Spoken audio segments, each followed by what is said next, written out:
What is the future of autonomous vehicles? Hello viewers, welcome to my YouTube channel. Today in this video, we will talk about the future of autonomous vehicles. However, before we start our countdown, we would appreciate it if you would subscribe to our YouTube channel and also press the bell icon. So let's get started. The concept of autonomous driving has generated a lot of interest and attention in the past decades, as it is believed to provide numerous benefits for individuals and society. Increased road safety, reduce traffic congestion, accidents and death, and saving time and pollution on commuting. Autonomous vehicle technology. How does it work? Autonomous vehicles rely on radar and high-resolution cameras, plus a wealth of computing power, to detect and identify the objects on a street and ensure the car is instructed to avoid them. Some of the more basic technologies that these systems use are already in place on today's vehicles. Automatic braking systems, lane sensors, and parking sensors. For example, what would the benefits of self-driving cars be? The most widely discussed benefit would come from improved safety. Last year, there were 1,770 reported road deaths in the UK alone, with over 26,000 people seriously injured. In the USA, the figures are even more alarming, with 36,750 pedestrian and bicyclist deaths. With the majority of accidents being the result of human error, even a 90% adoption rate of driverless cars could translate into 22,000 lives being saved there every year.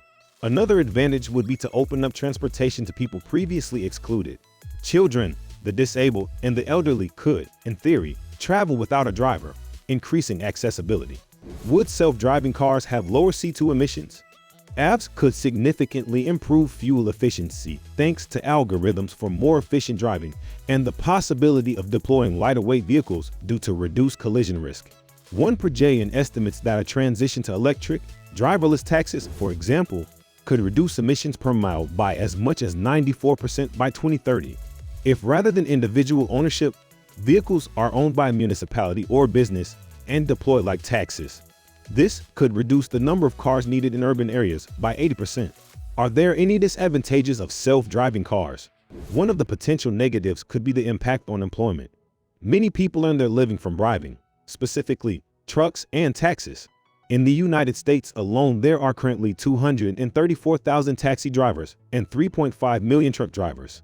There's also the risk that the proliferation of AVs may lead to huge increases in miles driven due to lower costs of personal transportation, thus offsetting any environmental gains at the micro level. Currently, the cost of developing this technology is also extremely expensive, but strides are being made all the time in reducing the costs of these new technologies. When will we get self-driving cars? It depends who you talk to. Some manufacturers believe their new self-driving system will enable them to start offering fully autonomous driving in 2020, but some experts remain skeptical. Essentially, about 80% of the technology needed to put self-driving cars into routine use is in place. The hardware, to start, is mostly there.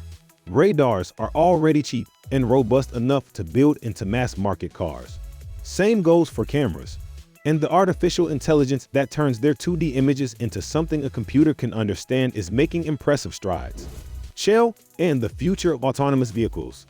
Although much uncertainty remains, autonomous vehicles have the potential to radically change how people move around, the shape of our cities, the amount of carbon pollution in the air, and the nature of work, among other things. Now is the time for policymakers, businesses, technologists, and citizens to start exploring the different possibilities in detail and charting a path towards a better future. Shell Fleet Solutions has analyzed emerging concepts and trends to help professionals navigate these changes and plan for the future of their fleets. The Society of Automotive Engineers (SAE) defines 6 levels of driving automation ranging from 0 to 5. These levels have been adopted by the U.S. Department of Transportation. Level 0, no driving automation. Today, most vehicles on the road are at this level and manually controlled. The human provides the dynamic driving task, and there are systems in place to help the driver.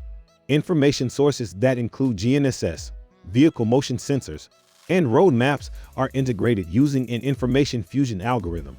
Such map-match information together with traffic situation information are provided to the human driver for assistance and guidance. An example of level 0 automation would be the emergency braking system. Level 1, Driver assistance. Being the lowest level of automation, the vehicle features a single automated system for driver assistance, such as steering, accelerating, or cruise control. Adaptive cruise control, where the vehicle can be kept at a safe distance from the surrounding cars, qualifies as Level 1 automation. The human driver monitors and controls the other aspects of driving. Level 1 automation and beyond use is a multi-sensory platform that includes camera, radar, LiDAR, GNSS, inertial measurement units, IMUs, and inertial navigation systems, INS, and ultrasonic sensors. Ultrasonic sensors are available and widespread for parking, but they are of minor importance for autonomous driving. Level 2, partial driving automation. Vehicles with advanced driver assistance systems (ADAS) can control both steering and accelerating/decelerating. At this level, a human driver sits in the driver's seat and can take control of the car at any time.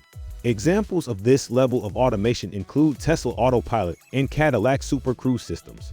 Absolute localization is computed from GNSS, PPP or RTK, IMU, and odometry. Perception sensors like cameras, radar, and/or LiDAR are used to obtain relative localization. Level 3, conditional driving automation. Level 3 vehicles have environmental detection capabilities and can make informed decisions, such as assisting with an emergency stop by decelerating and stopping the vehicle while alerting surrounding cars. Human override is still required at this level. The driver must remain alert and ready to take control if the system is unable to execute the task.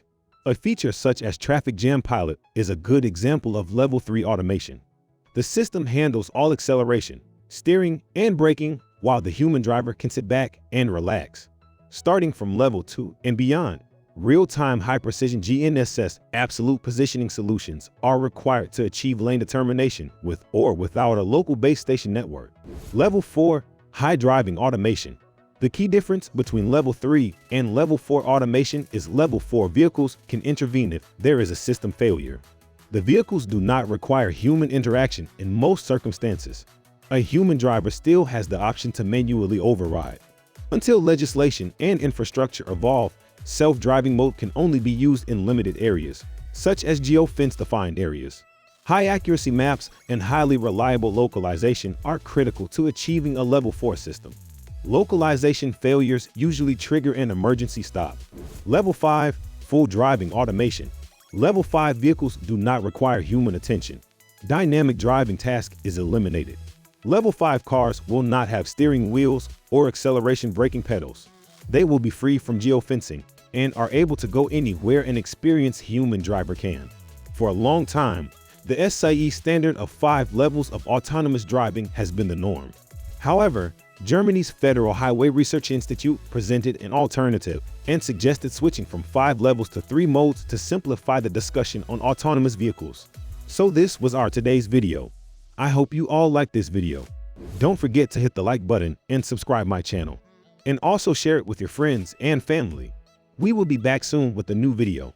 Till then, keep supporting and take care.